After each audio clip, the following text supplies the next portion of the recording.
What's good, y'all? In today's video, I'm doing a review for Chris Brown's new album, Indigo. Y'all ready? It's lit. I came to vibe, you came to function, just do that, baby. Don't worry about nothing, no. I came to vibe, you came to function, just do that, baby. Don't worry about nothing, no. What's good, y'all? It's your boy Bright here, the R&B kid. I'm back again with another review for y'all. But if this is your first time on my channel, please go ahead and consider subscribing. On this channel, I talk all things music and entertainment while keeping it real, but always trying to find the bright side of everything, alright? And after you hit that subscribe button, make sure you hit the bell next to it so you can get the post notifications, so every time I upload a video, you won't miss it. Alright, y'all, so like I said, this is going to be a quick review for Chris Brown's new album, Indigo. Emphasis on quick review because I don't have time to do a breakdown of all these 32 tracks. And honestly, I feel like this album is the type of album where I really don't need to go into it. I don't really need to break it down because it's not really a deep album, and it's not really an album that really gave us anything really meaningful as a body of work and as a concept and as a project. It really is just a bunch of I feel like this album is really a glorified mixtape with a lot of great production value, a lot of good features, really cool songs that are gems mixed in. But as a whole, I feel like this is really just a glorified mixtape. So I'm not gonna treat this like this is an album I really want to like analyze it and go in depth on every track and all that, because it's not that. It's just a bunch of really simple, basic Chris Brown songs that some of them knock, some of them are fluff, but that's really what it is. So like I said, I'm not gonna do a track by track breakdown, but I'm just gonna talk about the album in general. Really quick review for this album. This is Chris Brown's 9th studio album. He released it on June 28th, 2019 on RCA Records. Man, this is Chris Brown's 9th album. You know, he's been here for a minute doing this thing, but I'm at a crossroads with Chris Brown and being a fan of his, because like when I think of R&B music and one of my first, I don't want to say one of my first experiences, but probably one of my most like resonant experiences being a fan of R&B when I was growing up in my adolescence, like in the 2000s. Chris Brown was like the poster child for like mainstream male R&B. Like he was that guy. So I've been following Chris Brown on his journey since the beginning. Like, you know, Beyonce was like a little bit before, like she was when I was a baby, plus Destiny's Child coming in, you know, but like Chris Brown, Rihanna, like those are the group of stars that I like saw from the beginning, and I'll be able to watch that up until now. And unlike Rihanna, who was just blossomed into something just like, and I don't even mean to drag Rihanna into this, but I always compare them because they literally started around the same time. And I feel like they've always been like, to me, like equivalent, like their star power. But you know, it's interesting to see how Rihanna, I think, has just like totally eclipsed Chris Brown in terms of like musical like prowess and like star power, and like how she's been able to deliver, you know, one unique era after the other, one really dope album after the other, you know, single after single, hit after hit.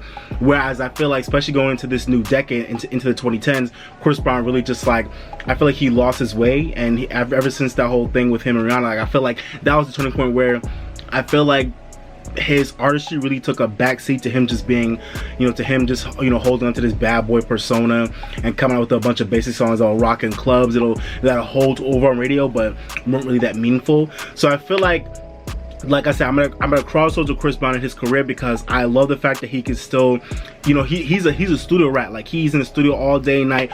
Like this man, and you know he is because of his last 2 albums where he's given us like 40 tracks on each album. So I love the fact that Chris Brown is still, you know, a great like recording artist in terms of like his skill and his talent. He can still sing his ass off. He can still perform. You know, he's a good artist in that right.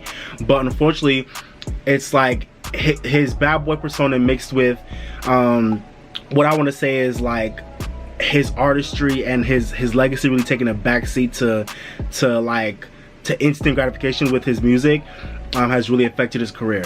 Especially if you look at his last 2 albums, where like I said, he's given us 40 tracks and it's just a bunch of basic records. So I think that's all I really want to say about Chris Brown and where I'm at with him right now in his career. I'm really frustrated that Chris Brown's at a point where every time he wants to drop an album, it has to be some 40 song album, instead of it to just be a tight, no more than 10 to 15 tracks album with a really dope concept, you know, straight edited to the point, you know, no fluff, just good tracks from start to finish, all hits, all bangers, all all like, you know, certified just amazing songs. And I don't know if Chris Brown will ever get back to that point where he was like with his first few albums when he was doing that, but I hope he does get to that point. He's 30 years old now, and I feel like he should have been at that point a long time ago. But I think I'm just content realizing that Chris Brown, I don't think he's at a point where he really gives a fuck about really making masterpieces. I think he just gives, I think the only thing he cares about is really just getting the music out and just, you know, just putting out songs that just knock and that we'll just digest easily. And I wish he was in a different state of mind. I wish he was in a different mindset, and I wish he was on a different type of time with his energy and with his craft and his artistry. But that's where we're at. But getting into this album, guys, let me see. I think in general, what I can say about this album is that I was very satisfied with how this album, for the most part, sounded. I think this album had amazing production throughout. There's like a million producers on it. You know, there's 32 tracks. There's a million producers because it's like multiple producers on most of these tracks. But I will definitely commend the production on this album. Amazing beats, amazing, amazing production selections, in my opinion. Amazing beat selections, really good vibes throughout. Most of these tracks really do bang. And as usual, Chris Brown, this is the one thing I've never ever been upset with Chris Brown, is his vocals. Like, as usual, his vocal sensibilities are intact and they're popping. He's singing his ass off throughout most of this album. I think the reason why Chris Brown is able to really float so easily throughout, you know, these last like few years where he's making like very mediocre music is because at face value it always sounds so good. You know, the beat is popping, his vocals are popping, so at face value it sounds good. But the problem with this album is lyrically it's just so devoid of like substance and soul and anything meaningful, as usual with him in the past few years. And you know, at times it's totally fine, and it's fine to have like, you know, party songs, you know, club songs, you know, songs just for the cookout. Like it's fine to have those songs, but when damn near almost every song on your album is just full of basic ass lyrics about, you know, ass, titties, I fucked around on you and you fucked around on me, and it's just like when every track is just really on that type of time, it starts to become frustrating, especially when you're dealing with a 32 track album. You know, I think the problem with Chris is that like, it's like he's getting all these songs that just sound so good and he's singing them so well, but I don't know why he's not putting any type of energy into really getting like a new herd or like a new group of songwriters that can really just take these songs to the next level lyrically and can really beef them up conceptually. It's like he's just cool with just staying in his pocket where he's just making all these basic ass club songs or basic ass songs that could work on radio if they're ever taken to radio. But it's like he's not really doing the good work and the hard work of really crafting timeless, resonant, beautiful, like beautifully structured, beautifully arranged, beautifully just beautifully put together songs that can be like the song of a generation, or like the song of a year. I feel like Chris Brown hasn't had that moment in a long time, you know, and I feel like he's the guy that should have been able to done that for us, like, you know, again and again and again, time and time again over these past couple years. But I feel like it just hasn't been happening, and he can control that, which is frustrating, but I feel like he just doesn't care, like I said. But yeah, man, I think the main issue with this album, like I feel like a lot of people can say, is just, listen, man, 32 tracks. I'd say at least 10 of these tracks I didn't like, and I'll mention that later. 10 of these tracks I didn't like, so it could have been, you could have easily chopped out 10 tracks. Even that would have been still too long of an album, in my opinion. I feel like this album should have been like no more than like 14 tracks, like no more than like 12, 13, 14 tracks. Take off all the basic songs, take off all the songs that were okay, leave all the best songs, and this would have been so much more of a stronger album. I don't know why Chris Brown has not really been trying to edit his albums as of late. You know, the Royalty album wasn't too long, so that was fine, but Heartbreaking the Full Moon, he could have edited the album way better. And this album is the same thing. And the thing is, I've talked about this before, I've talked about this time and time again about how artists are trying to make all these long ass albums to really beef up their streams. So I get the streaming game and I get it, but it's like, bro, at the end of the day, I understand as an artist that you want to do what you can to get your streaming numbers up, but at the end of the day, you shouldn't be sacrificing your artistic integrity, and you shouldn't be sacrificing the quality of your albums just to improve your streams, you know?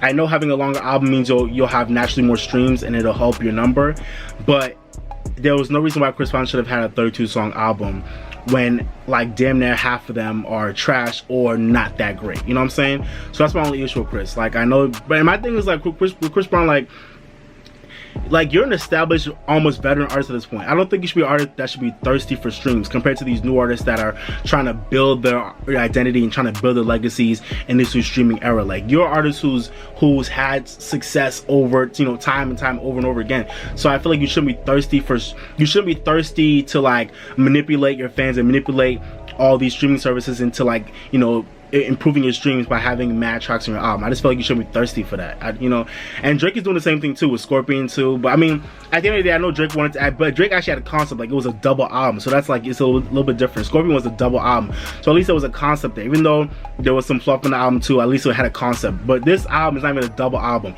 it's just one straight album through and through with 32 tracks. I think Heartbreaking and Full Moon was a double album, so at least I appreciated that. But this album, I feel like he should have just done the same thing. He should have made it a double album, like no more than 10 to 12 tracks on each side, and make it a double album, and instead of one long ass album that's 32 tracks. Like, that's, when you look at this, you don't want to listen to this. You're just like, alright, how am I gonna attack this? So I actually did listen to the whole album, so I'm gonna go into it for y'all, but that's just my two cents about the album in general. Great production, great vocals, but as usual with Chris, a lot of these lyrics are basic as fuck. He like, you could tell he didn't really put a lot of energy into really trying to create a concept or a narrative for this album. It's just a bunch of random ass songs that knock, that he just want to put together on one album. So that's really what it was at the end of the day. So let me go through each track and just tell y'all whether I liked them or not. I'm not gonna go into a review of each track. Let me just tell you whether or not I like them, and then I'll talk about my standouts at the end of the video. Alright, y'all ready? Let's go. Okay. Track 1, Indigo, I like this track. Track 2, Back to Love, I like this track. Track 3, Come Together with Her, I like this track. Track 4, Temporary Lover with Lil Jon, I like this track. Emerald / Burgundy with Juvenile and Juicy J, I don't like this track. Red, I don't like that track. All I Want featuring Tyga, I don't like that track, but shout out to Tyga, who's everywhere right now. Wobble Up with Nicki Minaj and G-Eazy, I like this track. Need a Stack with Lil Wayne and Jordan Lucas, I like this track. We'll talk about this. Oh, actually, no, let's talk about this real quick. So this is the track where Chris Brown mentioned the whole line about how I only like he said I only like the black bitches with the good hair or some shit like that in the song. And I love this song because it knocks. I love the beat. But I just wanted to talk about this real quick. I know everyone's talking about this in the media. I honestly need for y'all to get off these celebrities' dicks, and I need for all of us to stop putting so much stock into what celebrities say. I think I mentioned this in my video last year when I was talking about Kanye West and all the shit he was talking about, you know, back in 2018. I really feel like we need to stop putting so much stock into what celebrities say. I personally don't give a fuck about Chris Brown saying that in a song because, one, we've heard a million basic ass lyrics like this from Chris Brown before. Like, this is nothing new. Chris Brown has had a bunch of basic ass lyrics like this before in the songs on previous albums. This is nothing new at all. We all know Chris Brown is a basic ass dude when it comes to his interest in women and the way he be living his life. Not like on a deep level, but on a surface level, like with his celebrity persona, you can tell he's a dude that just like, he's had easy access to any type of woman he wants. You know, whatever. But my thing is, Chris Brown, like, I'm not even mad at Chris Brown because at the end of the day, it's a shame that he thinks like that. It's a shame that he would, you know, put that type of mentality and that type of like ideology in the song. But again, it's nothing new. And at the end of the day, if that's what Chris Brown likes, as trash as I think that is, that's his business. And I think we all need to stop putting so much stock into what these celebrities are saying, because when you gas it, you're getting more attention, you're giving more shine and more light to what he was saying. If you all just ignore what he was saying, it would be dead, and you wouldn't have little girls out here being privy to the fact that someone like Chris Brown was saying that, you know, if you're darker skin or don't have good hair, I'm not into you. Let's not put any attention to it, because that's a trash mentality that I think is trash as fuck. But there are plenty of dudes like that out here, and it is what it is. And there are also plenty of women out here that aren't into a short dude or aren't into a, you know, whatever type, you know, and though maybe those aren't the same exact thing. Because I definitely think men have always had a lot more power when it comes to like attraction and relationship dynamics. So I don't want to like, you know, take that out of the equation. But I just personally feel like we just put way too much stock into what celebrities say, and we need to just let it go. If your favorite celebrity says something you don't like, then just stop supporting them. Like, just stop supporting them. If they said something that really offended you, just don't support them and keep it moving. But cancellation culture or just roasting your favorite celebrity because it says something you don't like, I just think it's like, we don't need to be doing all that. We're all grown as fuck. It's 2019. We can all have our different opinions about how we live our lives and how we appreciate different things in life without wasting so much of our personal energy into trying to defend something that a celebrity said. It's not that deep. That's just my opinion. We all need to get over it. So Need a Stack, I love that song, but I also agree that that line was trash. Okay, track 11, No Guidance with Drake. I like the song. I do think y'all gassed it a little bit too much, acting like this is the song of the summer when it's really not. This song is cool, it bangs, but let's not act like we haven't heard this song from Drake and Chris Brown a million times before. So that's just my opinion. I talked about this in my reaction video for Drake's Oh Married to Money in the Grave. Go check that video if you haven't already. But yeah, No Guidance is cool, it knocks, but y'all acting like it's a song of the summer. I'm like, nah, y'all gotta relax. It's a cool song, but it's not like, it's not anything that great. So that's my opinion, but I like it though. It's a good track. Heat featuring Gunna, I don't like this track. Girl of My Dreams, I like this track. Natural Disaster / Aura, I like this track. Don't Check on Me featuring Justin Bieber and Ink, I like this track. Sorry Enough, I like this track. Let's see, Juice, I like this track. You Like That, I like this track. Troubled Waters, I like this track. Take a Risk, I don't like this track. Lurkin featuring Tory Lanez, I like this track. Trust Issues / Act In, I don't like this track. Cheetah, I don't like this track. Let's see, Undecided, I like this track. Y'all already know it's in my Bright Side Mix Volume 8, so go check out that video if you haven't already. I'll probably put the card up right here. I love that song. Shout out to Shanice and the I Love Your Smile sample. Great sample. BP / No Judgment, I don't like this track. Side Nigga, I like this track. Throw It Back, I like this track. All on Me, I like this track. Sexy featuring Trey Songz, I don't like this track. Early 2K featuring Tank, I like this track. Shout out to Tank. Dear God, I like this track. Part of the Plan, I don't like this track. And lastly, Play Catch Up, I like this track. Alright y'all, so that was a summary of pretty much all the tracks and the ones I like and the ones I don't like. So like I said, I feel like there's probably like 10 tracks I didn't like, so he could have easily taken those off. But in terms of my standouts from this album, I like most of these songs, but in terms of my standouts on the project, I'd say the ones that I feel like I would have picked to have been like a shorter, like, you know, 14 track album. I would say Indigo, Back to Love, Come Together with Her. I love that track. So it's probably one of my favorite tracks on the album. Her and Chris Brown kill that track. I love the other way they sound together on that track. It's so good. Temporary Lover with Lil Jon. Need a Stack without the trash line. Girl of My Dreams. Don't Check on Me with Justin Bieber. That was a great acoustic standout that was really resonant. And I wish Chris Brown was making more songs like this for this album. Sorry Enough. Troubled Waters, this is one of my favorite tracks on the album. I just love this track and the way it sounded, the way it came together. A shout out to Rockstar, he's the producer on that track. He's the same guy that produced Fine China. I love Troubled Waters, it's one of my favorite songs on the album. Troubled Waters is such a good song. Also Lurkin with Tory Lanez. Undecided. Side Nigga. Throw It Back. And Dear God. I think those are like my standouts from the album. So if I had to make a shorter version of the album, I would have picked all the songs. Those are my favorite songs off this album. But let me know what y'all favorite songs down below.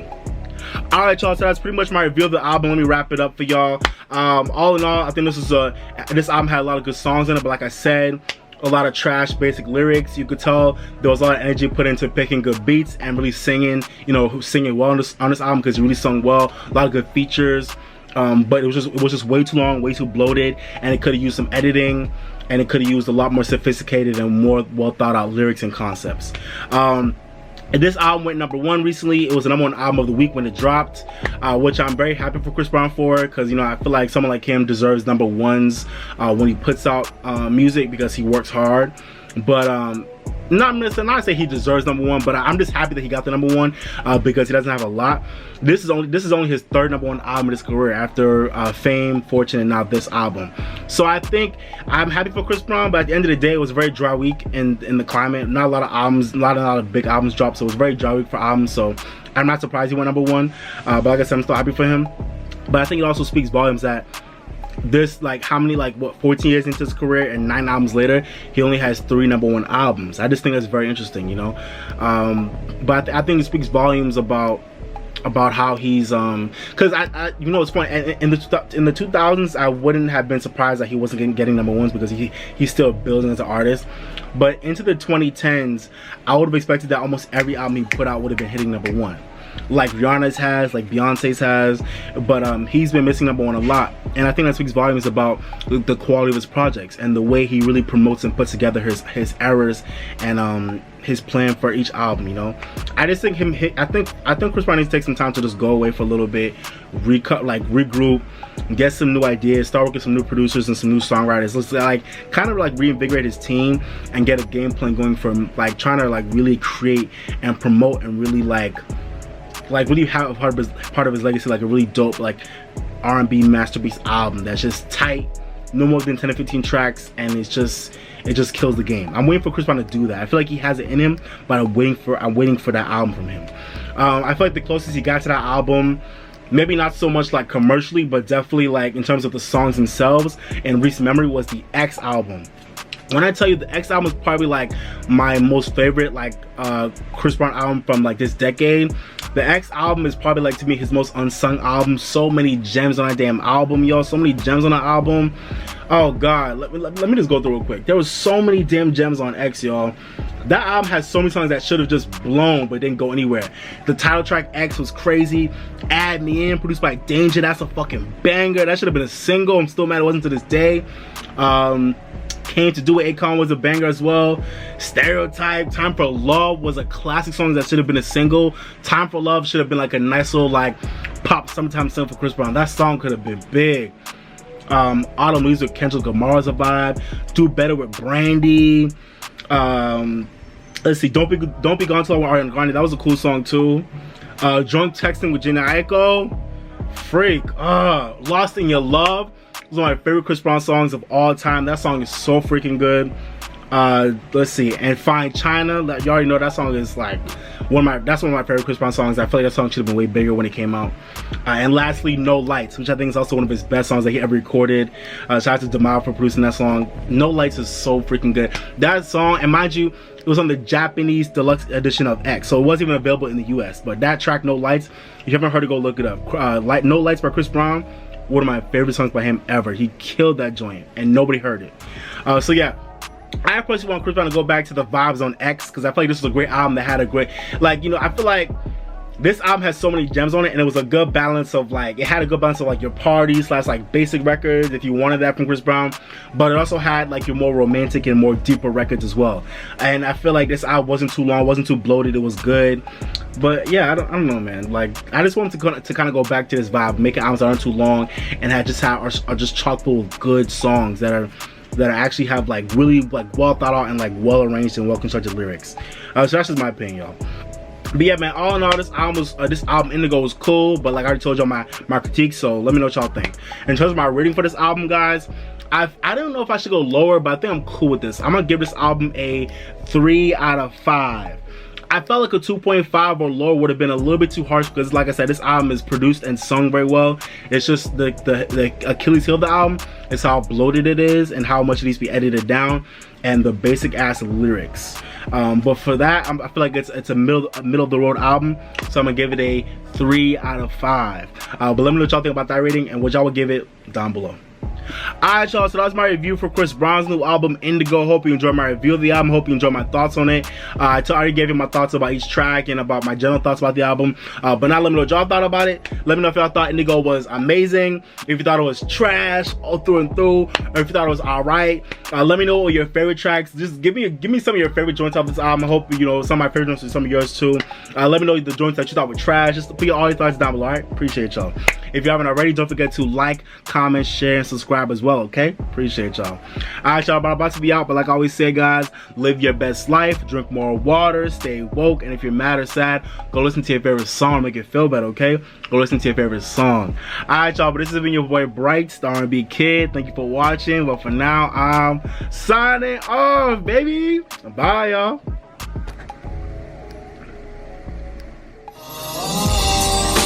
I came to vibe, you came to function, just do that, baby.